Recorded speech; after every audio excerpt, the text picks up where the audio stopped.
Thanks, Sienna. Thanks for having me. I'm happy to do this, and I can't see any of the participants, but thank you all for joining. Um, so you know, part of me doesn't really think too much about this, because it just is, right? Like, um, one back in 2011, um, I was at a retreat, and we were asked to introduce ourselves, but not say something that was not on our resume. And I was last, and there were about 30 people in the room. Everyone is talking about their mom and how much they love their mom. And I love my mom too. But I was like, wow, what am I gonna say? And so I said that I am Black, I'm Muslim, and I'm gay. And each of those things are, or no, I think I said I was born Black, I was born Muslim, and I was born gay, and that each Mm, of those things are sort of an integral part of who I am. mm, And they're just that they just are. And there if anyone who either questions or has a problem with any of those things, the problem is with them and not with me. Uh, mm, and Interestingly, like people from that conversation, I had a bunch of people there reach out to me for various reasons. Some people who were like, "Oh, you're so brave," and I was like, "Why am I brave?" Because for me, I was just talking about who I am as a person and how I live my life. You know, as someone who's very clearly identifiably Black, like that's not something I can really hide. However, interestingly enough, I was at a dinner recently, of gay professionals, and there happened to be a guy who was Latino but white presenting, mm, and he said that he doesn't always acknowledge his Latin background. Not that he denies it, but he doesn't always acknowledge it. And he said, because I want to know that I got something because of who I am rather than what I look like. And mm. he and the other Black people around the room all kind of looked at each other, like just kind of instinctively. And we were like, oh, wow, it must be nice to not able to acknowledge part of yourself. I mean, no, whatever. It's not nice. It's just interesting that some people see, like, I have to hide part of myself in order to be taken seriously, and or in order to know that um that somebody is not only coming to me because of the color of my skin. Again, some of us can't hide it, and I would say that a lot of us probably don't want to hide. It's just part of who we are. And um, I wouldn't want any part of who I am to have to be hidden or have to be suppressed. And Years ago, as I was thinking about, working in different sectors, doing different things, one of the sectors that I had thought about early on when I was, still, this was in the, late 90s. I was in my early 20s. I was thinking about the oil and gas sector, and somebody was like, that's really male, like straight male dominated, mostly in Texas, or maybe serving in a lot of other places that are quite conservative. And I thought about it, and I was like, no, I don't want to be in a work environment where I feel like I have to not acknowledge or suppress any part of me. And that's been one of the guiding principles throughout my career. No, I love this. And I mean, you spoke on so many important points. And again, if you're listening in the audience and you have questions or something's resonating, please drop it in the chat. Something that really resonated with me was the awareness of our identities, or almost the hyper awareness, depending on which spaces you're in, right? And I think you brought up a great point of like, I don't necessarily think about intersectionality, it just is because it's part of who we are. And so I'd love to hear a little bit about your thoughts on what do you think is happening behind the surge in interest around intersectionality in the recent years, right? Why do you think that, or how do you think rather, that this heightened awareness or focus on intersectionality might actually impact experiences of diverse professionals as they kind of navigate that in the workplace? Yeah, so I was thinking about as I was thinking about this question, one of the things that I like remember, something that popped in my head, just honestly, maybe a half an hour before we jumped on this call, was that in 1863, Sojourner Truth has this very famous speech where, essentially, named "Ain't I a Woman," right? Mm, And it's because as a Black person, people were seeing her as only fighting on behalf of Black people. And she was then, kind of had to fight her way into spaces where people were fighting for women's rights. And she's like, yeah. "What about me? Ain't I a woman?"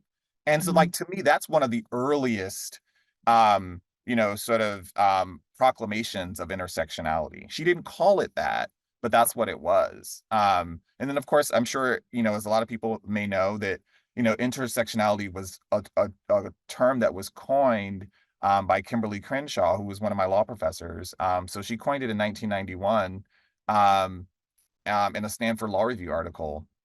And I think that the resurgence of it is actually, part of it is because of her, is because, when she wrote it in 1991, it was groundbreaking.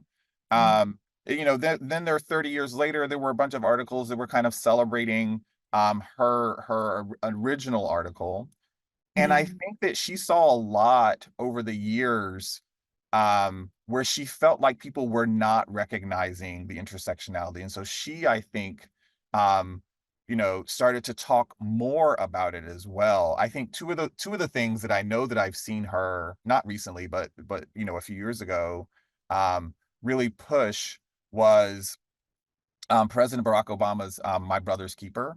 And so her Mm, response to that was, because that was for Black and brown young boys, and her response was, um, you know, "What about the women as well? Don't forget about the women and girls, the Black women, brown women, and girls. We also need to make sure that they're included in any uplift that we're doing." And the second thing, and another phrase that she coined was "Say her name."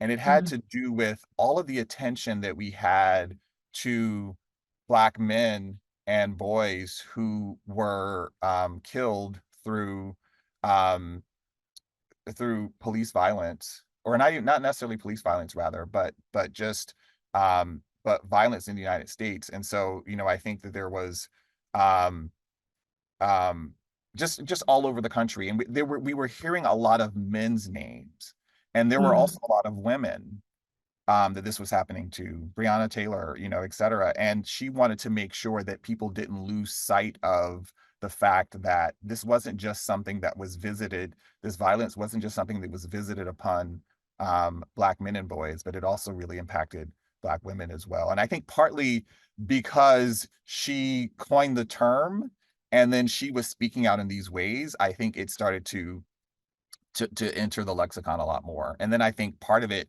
was probably um a little bit of the more recent stuff maybe a little bit of a reaction to some of the things that we heard um during the previous administration, both from the administration, but also just in the general conversation in the United States.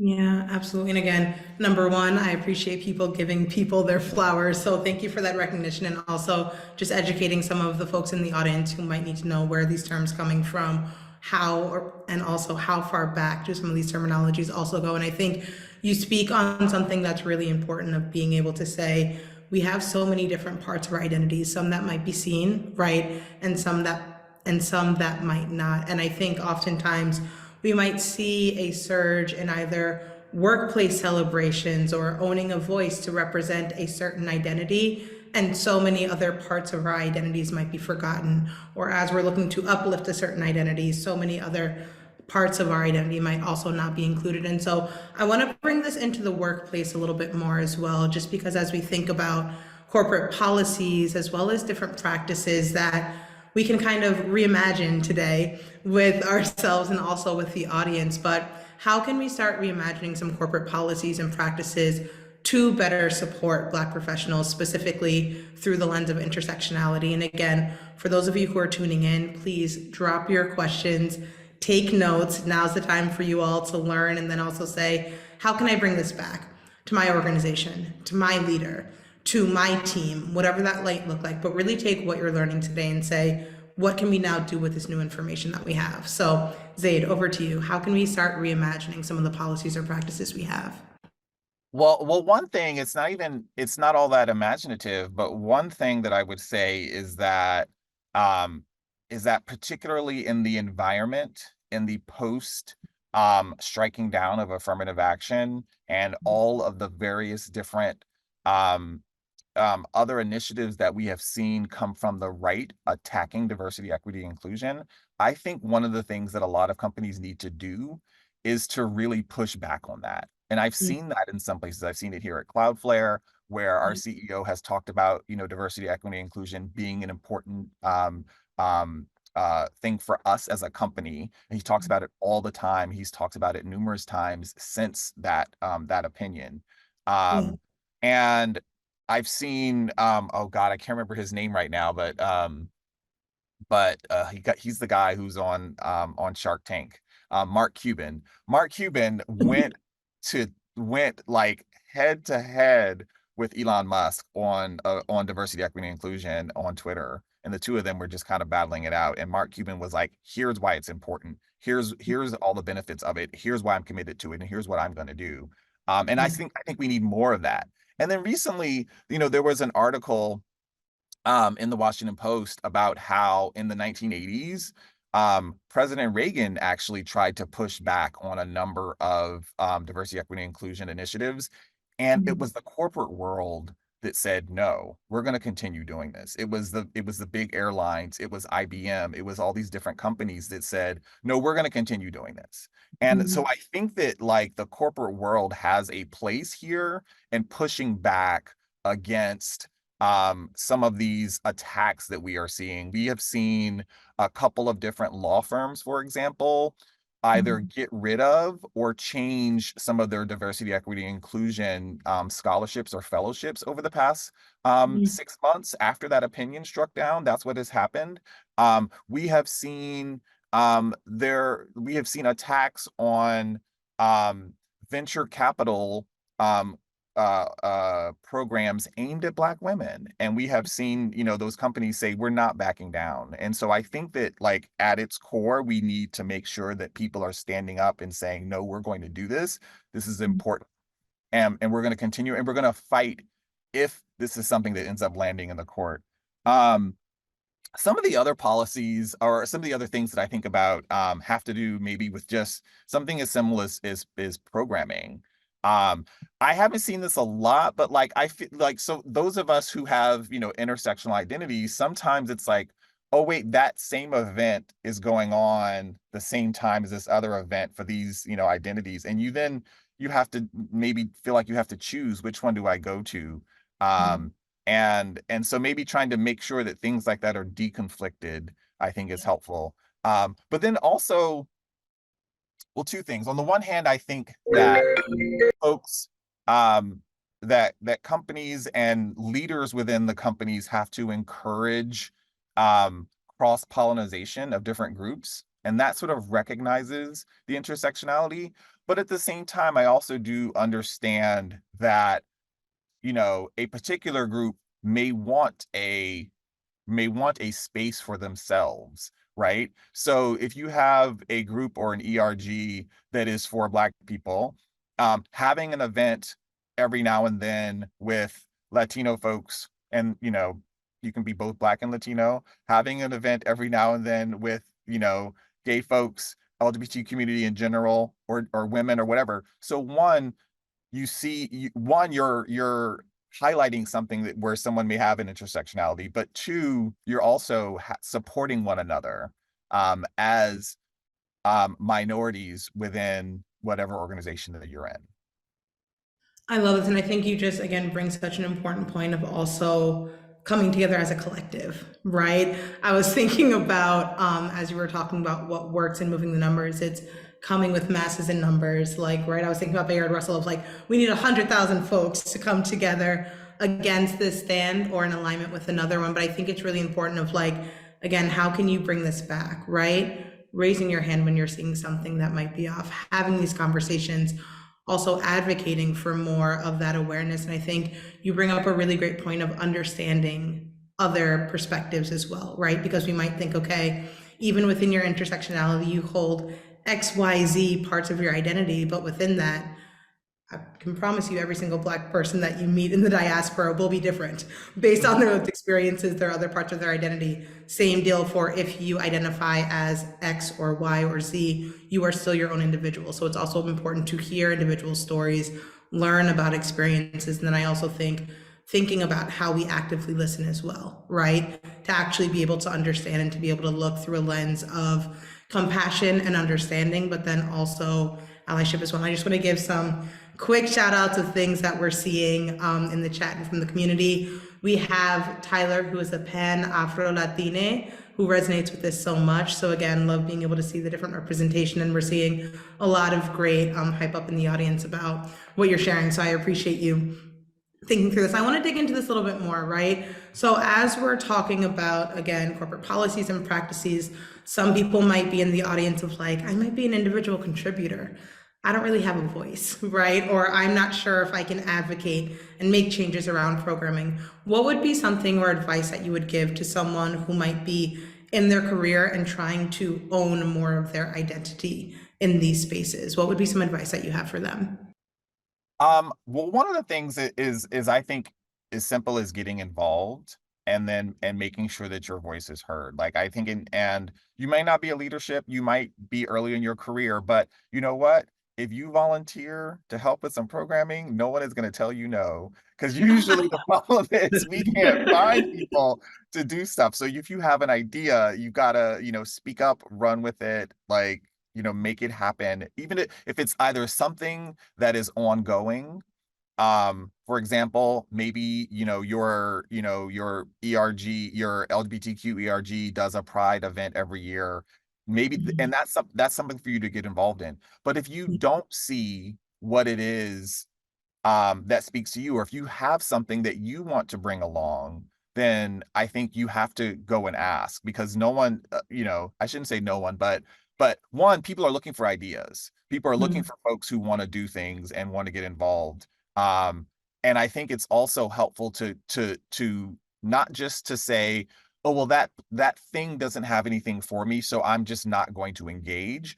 Instead, you ask for it. Instead, you push for it or you promote it, and make it happen. Yes, I love this. I hope y'all are taking notes. If you are, again, just like I want to give one other opportunity to drop any of your questions that you might have for Zaid around this conversation. And I want to dive into a little bit of the harder part of the conversation, right? Also, as we're thinking about holding different identities, intersectionalities, with that also comes microaggressions, right? And microaggressions are something that can be pervasive in professional environments, in professional settings. Sorry, my brain is speaking out. In professional environments. But I want to think about what are some ways that we can effectively confront microaggressions, and also for allies out there, what are some of the roles that allyship plays as well in creating a truly inclusive work environment? Yeah. So, one, it's something you have to call out, and you have to, recognize, and you have to make clear to people that it is happening. Because if you don't, what will happen is that people will claim that they have never heard of this thing before. Um, as an example, when I was in law school, one of my best friends in law school, he had a professor say something to him that was just downright, if you heard it, if I said it out loud, everyone would be like, that's racist. Racist, I don't even want to say the rest of it, but he didn't want to do anything about it. I actually took him to Kimberly Crenshaw and I said, Professor Listen, Crenshaw, we need to do something about this. And need a she, task force. yeah, she shook her head. She said, I am shocked but not surprised. And she went with us to the dean's office, to speak to the dean about it. And the dean's reaction was, I'm really sorry that happened, but that's not the environment we have here. This is an isolated incident. Mm, And we knew that it was not an isolated incident. And this was in 2004, right? It wasn't even that long ago. And so what we did as a Black Law Students Association was we put a word out to the community. Please tell us about, situations that may have happened over the time you've been here, personal mm, situations. Just talk about things that you've seen or were being involved in. And then we presented that. to the dean. We were like, this is not an isolated incident. Here's what students have been dealing with over the course of the last few years at this school. And so that's why I think it's important to call it out and document it and make sure um, that people that you don't just let it slide. And that doesn't mean that you have to necessarily make a formal complaint. I'm not saying that. Maybe because of the environment that you're in, maybe that doesn't make sense. Maybe, you might need your job. And I'm not saying you have to deal with a hostile environment, but what I am saying is don't just let it slide and pretend, or not pretend, don't just let it slide and have do nothing about it. If you can tell a trusted coworker, if there is someone else you can talk to, if there's an HR process, like make sure you do that so that you're documenting it. And then two, if you are an ally, make sure that you are doing what you can as well to take any burden off of the person who, you know, has been the person who's a, probably likely a subjugated minority who probably is not hearing these things for the first time or seeing these things for the first time. Don't just let it slide because it doesn't impact you. Because you're not disabled, because you're not a woman, because you're not Black, because you're not Jewish, that doesn't mean that people can make comments, say things, make assumptions, etc., and get away with it because it doesn't impact you. Because it does impact you as a person. It's going to impact your entire environment. So be a good ally and either call it out, um, offer support to the person that it happens to, make very clear that won't be tolerated around you, and speak up and take some of that burden off of the person that it is directly impacting. Ooh, I love this. And tell me why this story about university stuck with me. I had a similar situation and I had no allies in my class, right? And I think this is a really important point of like, it might just seem like a comment that a professor made, or it might just seem like something that's small, but it really has a lasting impact that we're remembering these moments from decades ago, right? And so again, I think for those of you who might be allies, or for those of you who might really be thinking about how can I gain a deeper sense of self-awareness on my journey to being a more inclusive leader, employee, contributor, whatever it might be, take some of these things into consideration and also ask, how can we also do the work to make sure that as allies or as individuals who might have different identities, that we start practicing what this looks like, right? Either practicing owning our voice and getting a little bit more comfortable standing and holding our ground in these hard situations, or as an ally, practicing our bravery and standing up, even though it might not necessarily direct us. Okay, I want to dive into one question from the audience before we get close to wrapping up, but we got a great question from Tamika who asked, can you share some best practices for how to help smaller startup companies to create more inclusive environments? If you're the only person of color on the team or in the company, this can sometimes be challenging. I think this is important, right? Of like going back to the conversation of allyship, and also what happens if you might be one of the first or one of the only in the room. So I will start this off saying that I am not an expert in this, right? So this is not me. I do public policy. I'm a lawyer. That's my thing. So a lot of this is just sort of like what I've seen or what some things that might work. Um, I one like it's. I think if you are the first, I think one of maybe the next things you should try to do is get as many other people behind you as you can, right? I recently, not even recently now, actually probably about 5 years ago now, but I joined a nonprofit board and I was the only Black person on the board. Um, and when it was time to nominate new folks, I only reached out to Black women. There was also only one woman on the board. Um, and those women, now we have three other Black women on the board. And so I think that's one thing, is that you have got, bring other people in.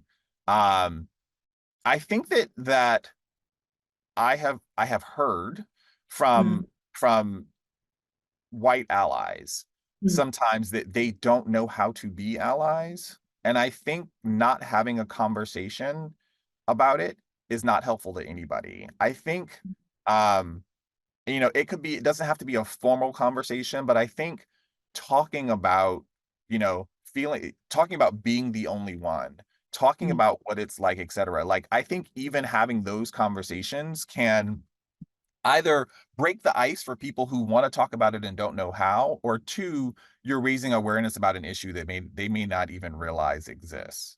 Mm, Because sometimes maybe they're just not attuned to it. Maybe they're just looking around the room and it just seems normal to them. yeah. But it probably is not normal to you or normal to us. And so I would say, take opportunities to to make things more public, or speak on that. I mean, if you're at a small company, it's February, it's Black History Month, that's an opportunity. Women's History Month, that's an opportunity. Pride Month, that's an opportunity. So I think that there are things like that where you can go to your leadership and you're saying, hey, what are we doing for Mm, this month? Are we having a lunch? Are we having a dinner? Are we putting something on our website? What are we doing? mm. And it can be something small, but it can still also be very meaningful. I love this. And I just want to double tap on a couple of the things that you're saying and also being able to say, how are we really helping? Let me take that step. It is not our job to help other folks along the journey. And in the same lens, how are we creating conversation and giving ourselves grace of the emotional tax that that might have, right? So start small. How can you have one compassionate conversation a month, a quarter, whatever feels right, but starting to really create that practice. And like really quickly, just some ideas that I've done in the past is like making things like this matter to them, right? How many of you watching this right now are left-handed? Probably a small percentage of you. How many of you who aren't left-handed think about what it's like to be left-handed?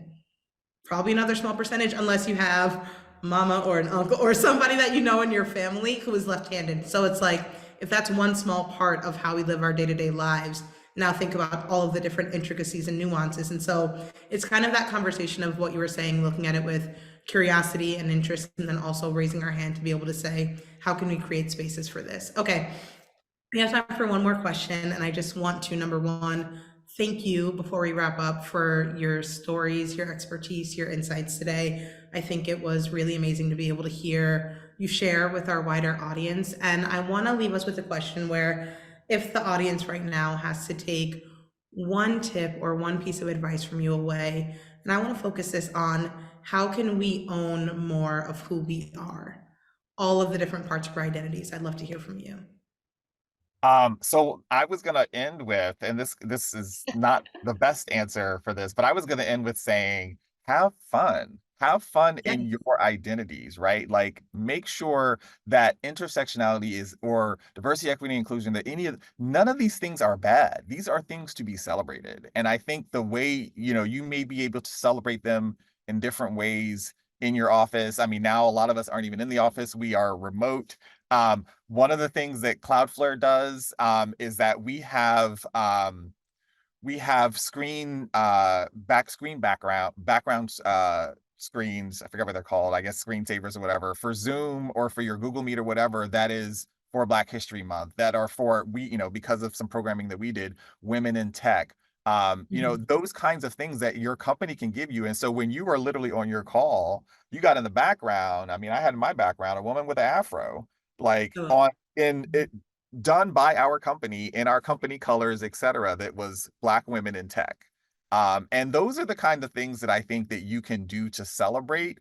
And also, like, when you're on a call, when people see that and they see that branding from your company, they're like, okay, Cloudflare understands, the assignment, right? And so I think that all of these things there's small little things you can do, but there are ways that you can celebrate and also uplift Mm, your I love it. your background, your intersectionality, etc. So that's what I have is have fun with it and not something that should be shied away from at all. I love this, Live and thank life you. openly and to the fullest. What is the term? Dance like there's nobody there, and sing like there's Listen, give nobody us there, and all the dance like there's nobody terms, watching. all of Yes, it. yes, yes. No, So it's so true. And again, it's just like, I just want to lean into that again. How are we owning who we are and also being proud of that, right? So again, have fun with it, celebrate it. Our identities and ourselves are things to be celebrated, not to feel like we're ticking off a box. So I just want to say thank you so much again for your time, for being a part of our summit today. I hope for all of you who are listening, go back, watch the recording, reach out, and we can't wait to hear from you. And Hunter, I'll pass it over to you. Thank you so much, Thank you Zaid. so much, Sienna. Zaid, that was absolutely wonderful. I was dancing off camera here, just expressing myself. I really resonated with what you were saying. And what's the best way for folks to stay connected with you if they want to keep the conversation going? I'm on LinkedIn. I'll say that I'm really bad. There was a woman, Gabby, who reached out to me. I did see your message. I just haven't gotten back to you, but I will. I will connect with you. So, yes, Zaid Zaid. I'm on LinkedIn. That's the best way to connect with me. Shout out to Gabby. I love Brilliant. that. Taking action, connecting with our speakers. This is what the summit is all about. Yeah, Thank you. absolutely. Thank you, Sienna. Thank you, Zaid. You can look forward to my LinkedIn request, and I'm super excited to keep the conversation going. So thank you so much for making the time. Great. Thank you.